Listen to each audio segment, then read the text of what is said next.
اعوذ باللہ من الشیطان الرجیم بسم اللہ الرحمن الرحیم۔ السلام علیکم ویورز، میں ہوں ملک زائزمان اور آپ دیکھ رہے ہیں پاک آواز اٹلی۔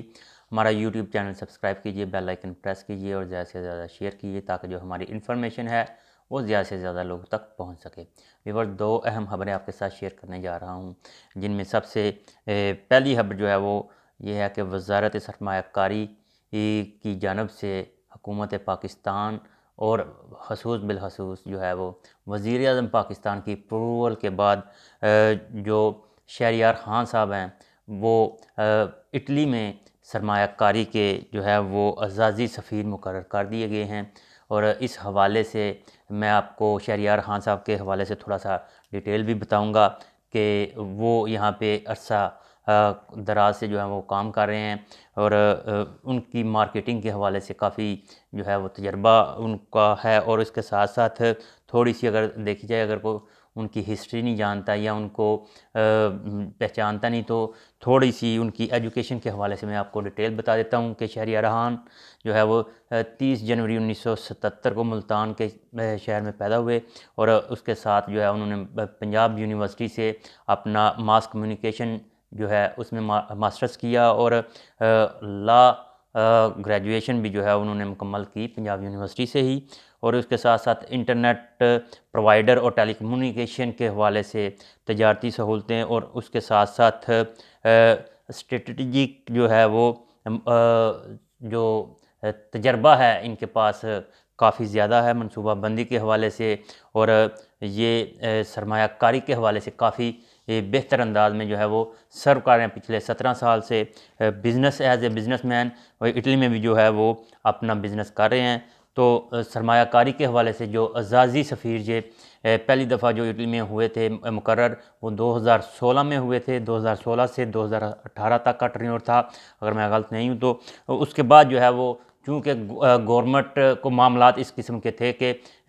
حکومتیں چینج ہوتی گئیں، اور اس کے ساتھ ساتھ کافی معاملات جو ہیں وہ پیچیدہ ہوتے گئے، لیکن اب دوبارہ جو ہے 2022 میں وزیر اعظم عمران خان کی جو ہے وہ اپروول کے بعد جو ہے شہریار خان صاحب کو اٹلی کا اعزازی سفیر جو ہے وہ مقرر کر دیا گیا ہے۔ اس کے ساتھ ساتھ میں آپ کو یہ بھی بتاتا چلوں کہ لوگوں کو یہی وہاں تک انفارمیشن ہے کہ وہ شہریار خان جو ہیں وہ اٹلی کے سرمایہ کاری کے اعزازی سفیر مقرر ہوئے ہیں۔ جہاں تک میری معلومات ہے وہ یہ ہے کہ نہ صرف وہ اٹلی بلکہ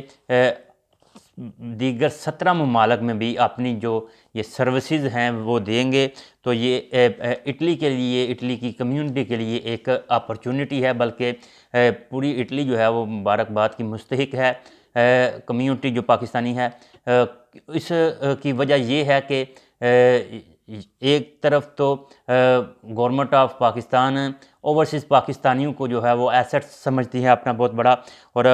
پچھلے دنوں حالیہ دنوں میں جو عمران خان جو بار بار اپنی حکومت میں یہی کہتا آ رہا ہے کہ اوورسیز پاکستانی جو ہے وہ ریڑھ کی ہڈی کی مانند ہے پاکستان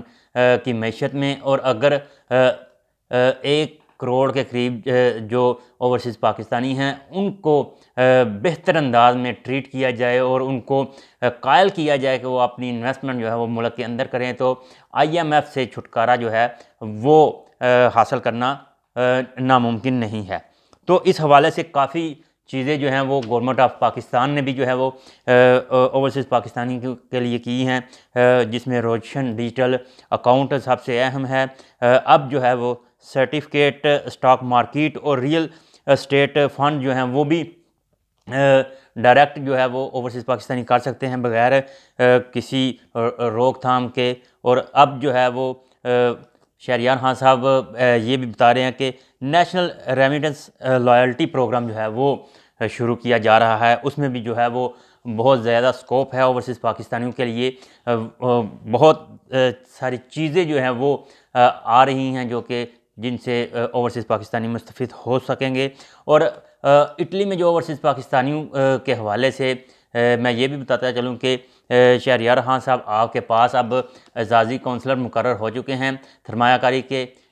اس کے ساتھ ساتھ ان کو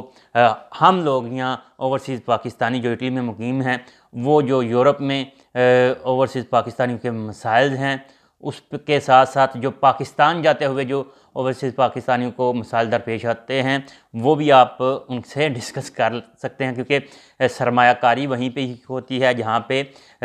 اوورسیز کو تحفظ مل سکے یا دیا جائے۔ اس کے ساتھ ساتھ دوسری بڑی اہم خبر جو ہے اٹلی کے حوالے سے ہے، کووڈ کے حوالے سے ہے جی، وہ یہ ہے کہ 1 فروری 2022 سے اٹلی کے ہر پبلک آفس میں جو ہے وہ جو انٹری ہے آپ کی وہ گرین پاس کے بغیر ممکن نہیں ہوگی۔ یعنی کہ اگر پہلے تو یہ تھا کہ آپ کو جیسے جیسے کرونا کی وبا جو ہے وہ زیادہ پھیلتی جا رہی ہے، ٹائم آگے بڑھ رہا ہے، اس کے ساتھ ساتھ گورنمنٹ آف اٹلی جو ہے وہ اپنے پروگرام میں ڈے بائی ڈے جو ہے تبدیلیاں بھی کر رہی ہے اور اہم اقدامات اٹھا رہی ہے، اور ان اہم اقدامات میں جو پہلے انہوں نے اٹھائے تھے ان میں ماسک جو ہے وہ لازمی قرار دے دیا تھا، اور اس کے ساتھ ساتھ جو پبلک ٹرانسپورٹ تھے ان میں جو ہے وہ کہہ لیں کہ 92 F92 یا FFP2 جو ماسک تھے وہ لازمی قرار دیے گئے تھے۔ اب جو ہے انہوں نے مزید اس کو نیکسٹ لیول پہ لے گئے ہیں، اور اب 1 فروری 2022 سے آپ پوسٹ آفس میں جائیں، آپ پولیس اسٹیشن میں جائیں، کستورے جائیں، پرفاتورے جائیں، بڑی بڑی مارکیٹس میں جائیں، بینکس میں جائیں، تو وہاں پہ جو ہے وہ آپ کی انٹری گرین پاس کے بغیر ممکن نہیں ہوگی۔ یہ نیا قانون ہے، اور اس سے جو لوگ کیونکہ یہ قانون اس لیے بنایا گیا ہے کہ جو لوگ اپنی ویکسین نہیں لگوا رہے وہ بھی اپنی مکمل کر رہے، تاکہ جو وبا ہے وہ اس پہ زیادہ سے زیادہ حد تک کنٹرول کیا جا سکے، اور جن لوگوں کی جو 2 ڈوز ہو چکی ہیں ساتھ ساتھ میسیج آ رہے ہیں کہ آپ کا جو گرین پاس ہے وہ فلاں ڈیٹ کو جیسے جیسے وہ ایک ٹائمنگ ہے اس میں ٹائم لیمٹ کے اندر جو ختم ہو رہا ہے، اس کے ساتھ ساتھ وہ میسیج بھی گورنمنٹ کر رہی ہے تاکہ وہ اپنی تیسری ڈوز جو ہے وہ لگوا لیں، اور یہ بڑی اہم پیش رفت ہے۔ میں نے بہتر یہی سمجھایا کہ آپ سب ساتھیوں کو بتا دوں کہ کل سے یعنی کہ 1 فروری 2022 سے جو ہے وہ جہاں بھی آپ جائیں اپنا گرین پاس جو ہے وہ ساتھ لے کے جائیں، کیونکہ اگر آپ پوسٹ آفس میں بھی جاتے ہیں سجورنوں کے سلسلے میں کستورے جاتے ہیں، اور جو امیگریشن کے حوالے سے پرفاتورے میں جا رہے ہیں، یہ جتنے بھی چھوٹے بڑے جتنے بھی پبلک جو ہیں آفسز ہیں وہاں پہ بھی جو ہے جیسے ہی آپ جائیں گے آپ سے گرین پاس جو ہے مانگا جائے گا، کیونکہ پہلے تو صرف ہوٹلز، سینماز اور بارز میں جیسے آپ انڈور بیٹھتے ہیں تو آپ کو جو ہے وہ گرین پاس وہ مانگتے ہیں، لیکن اب جو ہے جس آفس میں بھی آپ جائیں گے وہاں پہ آپ کے لیے گرین پاس کو چیک کرنے کے لیے لوگ جو ہیں انتظار میں ہوں گے، تو آپ اپنے گرین پاس جو ہے وہ ساتھ لے کے جائیے گا۔ ابھی کے لیے ملک زاہد زمان کو اجازت دیجیے، اللہ حافظ۔